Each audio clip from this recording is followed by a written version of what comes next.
Okay, everyone, I want to make a short video. I tried to put some clothes in here this morning and dry it. I pressed the button and nothing would happen, at all. And so it was a very easy fix. This is a Whirlpool dryer, probably about 15 years old, but still works. And what commonly goes out, not very often, this thing is over 10 years old, but this is a fuse right here. You see there's two connectors right there, and it's just held on by one, quarter inch head bolt. And what you have to do is you have to move your dryer up. And while I'm thinking about it, you should have your washer and dryer on wheels so they can easily move out. You take that large back panel out. It's held by 8 screws, again quarter-inch head that easily come out.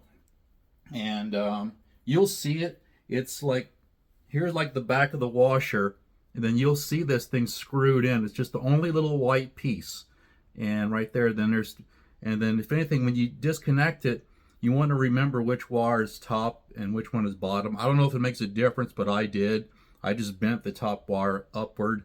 And I went to the store near me and got this part. So it says Whirlpool Corporation Factory Certified Parts, part number WP3392519. So if you order it online, you'll need that part number.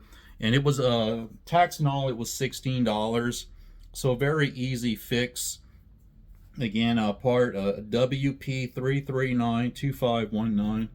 Again, this is just a little fuse. It doesn't look like your normal fuse, but that's what it is. And so this would push in, so you wouldn't even see the wires. You'd have to take this quarter-inch head bolt out. So real easy, cheap fix. And now I turn it on, dryer works. So anyways, I hope this video helps you, saves you a little bit of money, and have a nice day.